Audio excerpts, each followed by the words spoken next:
बाहेर जोराचा पाऊस पडतोय आणि काहीतरी मस्त चटपटीत कुरकुरीत खायचं मन करतंय, तर ही नाश्त्याची रेसिपी ना मी तुम्हाला सगळ्यांना नक्की सजेस्ट करते.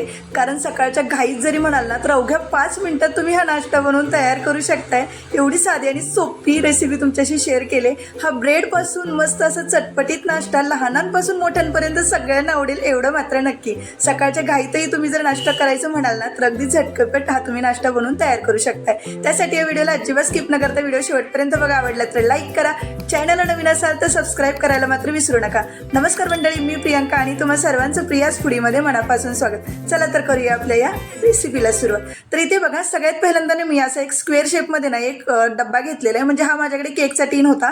तुम्ही ना कोणताही असं पसरट एक भांडं घेऊ शकते, गोल आकारामध्ये असेल तरी पण चालेल, फक्त पसरट घ्या.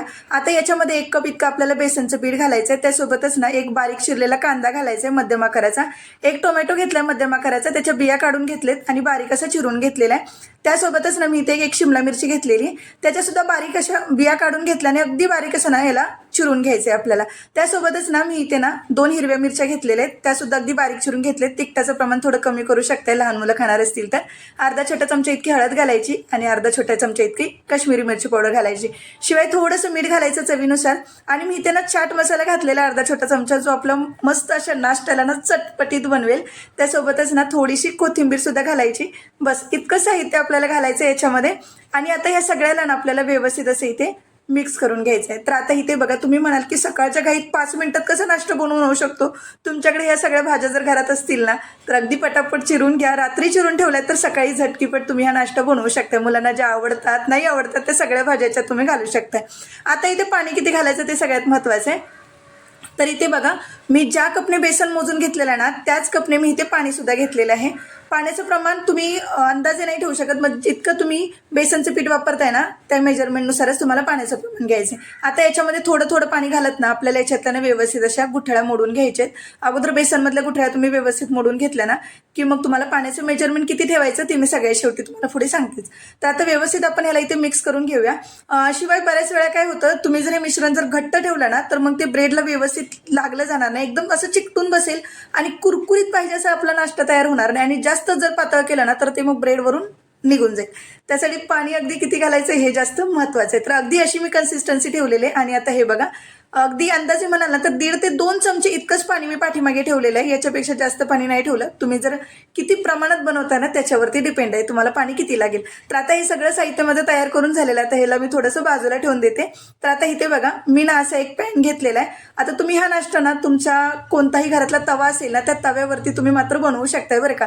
आता याच्यावरती ना तेल घालायचं. तुम्हाला जर तूप आवडत असेल, मुलांसाठी बनवत असाल टिफिनसाठी, तर तूप सुद्धा घालू शकताय. बटर घातलं तरी पण चालेल. आता मी इथे ना 2 छोटे चमचे इतकं ना तेल घालून घेतलेलं आहे पॅनवरती.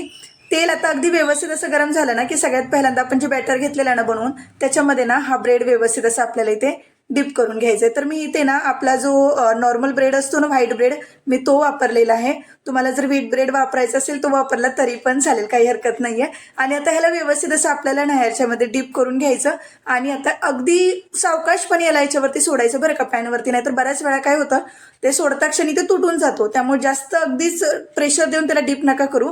आणि याच्यावरती ना आपण ज्या भाज्या बनवून घेतलेल्या ना बेसनचं पीठ ते याच्यावरती थोडं थोडं करून घालून घ्यायचं. म्हणून मी तुम्हाला सांगितलं पाण्याचं प्रमाण अगदी अचूक असणं गरजेचं आहे. जास्त पातळ मात्र करू नका.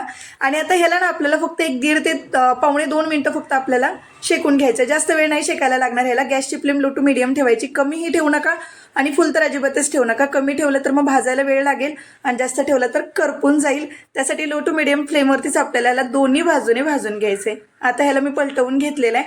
आता या बाजूने सुद्धा आपल्याला ह्याच्यामध्ये व्यवस्थित असं भाजून घ्यायचंय. आणि सगळ्यात महत्त्वाची गोष्ट, बऱ्याच वेळा काय होतं, मुलांना भाज्या खायला नको म्हणतात. मग मुलांना तुम्ही गाजर म्हणा, याच्यामध्ये स्वीट कॉर्न जे घातलेत ना तरी खूप छान लागतात बरं का. शिवाय तुम्हाला आता शिमला मिरची, कांदा, गाजर, मी हे सगळ्या भाज्या तुम्हाला आता इथे दाखवलेल्या आहे. टोमॅटो, तुम्हाला याच्या व्यतिरिक्त दुसऱ्या कुठल्या भाज्या याच्यामध्ये घालायच्या नाही घालायच्या त्या तुम्ही तुमच्या आवडीनुसार मुलांच्या ह्याच्यामध्ये घालू शकता. शिवाय मुलांच्या टिफिनमध्ये जर रोज काही बनवायचं असेल तर हा जर नाश्ता जर तुम्ही मुलांना दिला ना तर मुलं मात्र खुश होतील. शिवाय ज्यांना ब्रेड ऑमलेट आवडत नाही ना त्यांच्यासाठी तर हा नाश्ता नक्कीच बेस्ट राहील बरं का.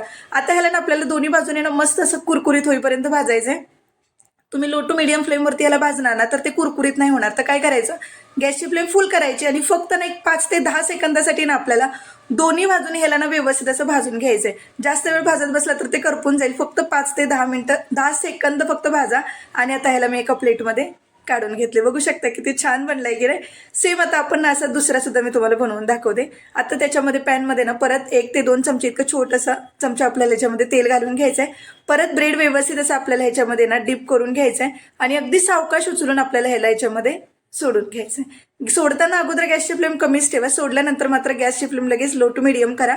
आणि जे बॅटर आपण बनवून घेतलेलं आहे ना भाज्यांचं, ते अगदी व्यवस्थितपणे आपल्याला ह्याच्यावरती घालून घ्यायचं आहे. आणि घातल्यानंतर फक्त ह्याला 1 ते 1.5 मिनटं किंवा जास्तीत जास्त 1.5 ते 2.25 मिनटं लागतात बरं का, एक बॅच ह्याची शेकण्यासाठी, खालची बॅच. आणि व्यवस्थित ह्याला सावकाशपणे पलटवून घ्या आणि परत दुसऱ्या बाजूने ह्याला तुम्ही भाजून घेऊ शकता. सेम अशी प्रोसेस तुम्ही तव्यामध्ये जर गेली ना तरी पण चालेल. आणि दुसऱ्या बाजूने सुद्धा ह्याला मस्त असं खरपूस भाजून घ्यायचं. तर याच्यापासून आम्ही बऱ्यापैकी भरपूर असा नाश्ता बनवला होता. माझ्या घरात तर फार आवडतो बरं का. ज्यांना ब्रेड ऑमलेट नाही ना ज्यांना ब्रेड ऑमलेट आवडत नाही ना त्यांच्यासाठी तर नक्कीच बेस्ट आहे बरं का. एकदा करून बघा तुम्ही माझ्या पद्धतीने हा नाश्ता. तुमचा अनुभव मला कमेंटमध्ये सांगायला मात्र विसरू नका. व्हिडिओ कसा वाटला लाईक नक्की करा. आवडला असला तर लाईक करा. चॅनलला नवीन असाल तर सबस्क्राईब करायला विसरू नका. पुन्हा भेटूयात अशाच एका सुंदर आणि एका चटपटीत रेसिपीसोबत. तोपर्यंत धन्यवाद.